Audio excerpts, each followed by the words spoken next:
महाराष्ट्र में यथार्थ में लाने का काम इस संकल्प पत्र के माध्यम से हो रहा है और भारत में हम सभी को जो ऊर्जा देते हैं, लड़ने की ताकत देते हैं और सामने खड़े रहकर हमारे साथ जो हमेशा युद्ध में आगे होते हैं, ऐसे आदरणीय गृह मंत्री अमित भाई शाह जी के हाथों से ये संकल्प पत्र का विमोचन हो रहा है।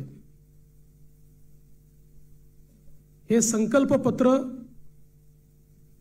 म्हणजे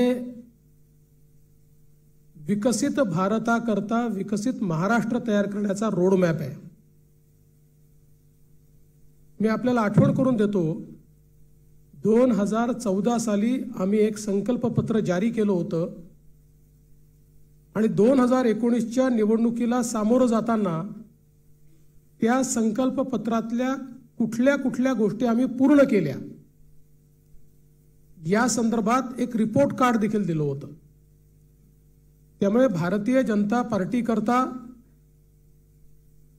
किंवा महायुती करता संकल्प पत्र म्हणजे केवळ कागदाचं डॉक्युमेंट नाहीये, तर त्या दिशेने पूर्ण ताकदीने काम करण्याकरता एक अतिशय पवित्र अशा प्रकारचं हे डॉक्युमेंट आहे।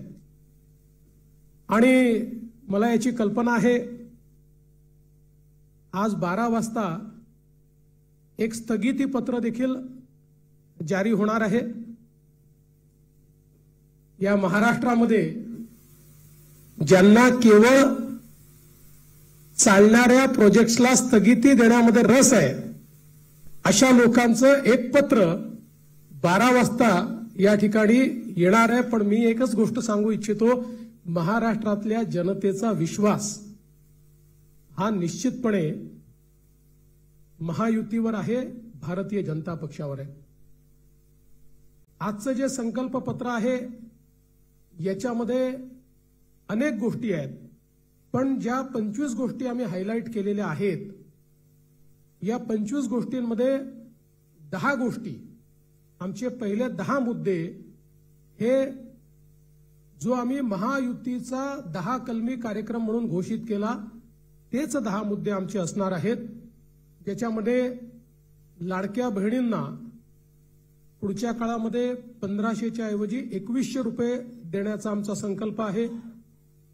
शेतकऱ्यांची कर्जमाफी करण्याचा आमचा संकल्प आहे, कारण शेतकऱ्यांना आम्ही ऑलरेडी मोफत वीज दिलेली आहे, पण शेतकऱ्यांची कर्जमाफी आम्ही करतो आहोत।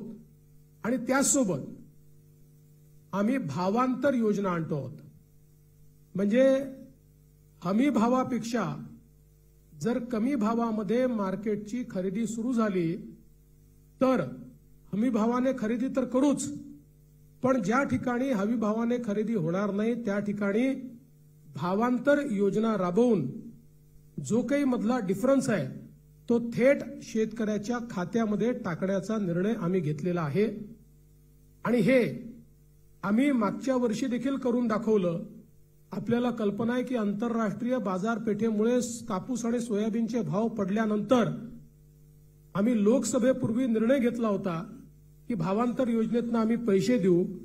आचारसंहिता संपल्याबरोबर ते पैसे थेट शेतकऱ्यांच्या खात्यामध्ये आम्ही दिले आहेत। आम्ही या ठिकाणी प्रत्येक गरीबाला अन्न आणि निवाऱ्याचा हक्क हा देण्याचा निर्णय घेतलेला आहे। आणि जी वृद्ध पेन्शन योजना आपण चालवतो, ज्याच्यामध्ये 1500 रुपये आपण देतो, ते 1500 रुपयावरनं 2100 रुपये आपण करण्याचं ठरवलंय। किंबहुना अशा प्रकारच्या सहाय्यतेच्या जेवढ्या योजना आहेत, मागच्या काळामध्ये महायुतीच्या सरकारने 1500 रुपये केले होते, ते 1500 रुपयाचे 2100 रुपये आता पुन्हा महायुतीचं सरकार आल्यानंतर आम्ही त्या ठिकाणी करणार आहोत।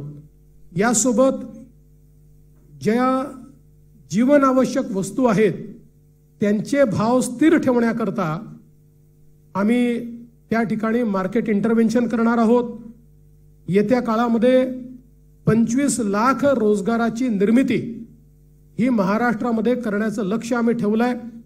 आता ज्या गतिशीलतेनं महाराष्ट्रामध्ये औद्योगिकरण होत आहे आणि एफडीआय मध्ये देशाच्या 52% एफडीआय आपल्याकडे आलाय, मला विश्वास आहे की 25 लाख रोजगाराच्या संधी आम्ही तयार करू आणि त्याचसोबत 10 लाख विद्यार्थ्यांना या ठिकाणी विद्यावेतनाच्या माध्यमातून आम्ही त्या ठिकाणी नोकऱ्या करण्याकरता किंवा त्यांना रोजगार देण्याकरता अग्रसर असणार आहोत। दुसरं, मागच्या 2.5 वर्षामध्ये आम्ही सरकारी नोकऱ्यांवरचा सगळा निर्बंध हटवून जवळपास 1 लाखपेक्षा जास्त, आम्ही 75,000 घोषणा केली होती, पण 1 लाखपेक्षा जास्त नोकऱ्या या सरकारी क्षेत्रामध्ये त्या ठिकाणी दिलेल्या आहेत। आणि यासोबत आमचा प्रयत्न आहे की जो गरीब किंवा मध्यमवर्गीय आहे याला सौर आणि अक्षय ऊर्जेचा वापर करून त्याच्या वीज बिलामध्ये 30% सूट हे आम्ही त्याला देण्याचा प्रयत्न करणार आहोत। त्यासोबत सरकार स्थापनेच्या 100 दिवसामध्ये विजन महाराष्ट्र 2029 अशा प्रकारचं एक विजन डॉक्युमेंट हे आम्ही तयार करू। विज्ञान आणि तंत्रज्ञानाच्या क्षेत्रात आम्ही महाराष्ट्राला पहिल्या क्रमांकावर कसं ठेवायचं हा आमचा प्रयत्न असेल। मेक इन महाराष्ट्राचं जे धोरण आहे ते अधिक प्रभावीपणे राबवून याला मोस्ट प्रेफर्ड डेस्टिनेशन अशा प्रकारची परिस्थिती आम्ही तयार करू। महाराष्ट्राला फिनटेक आणि एआय याचा हब म्हणून आम्ही तयार करू। फिनटेक आणि एआय मध्ये सर्वात जास्त पुढच्या काळामध्ये रोजगाराची निर्मिती होणार आहे आणि त्याचं सर्वात मोठं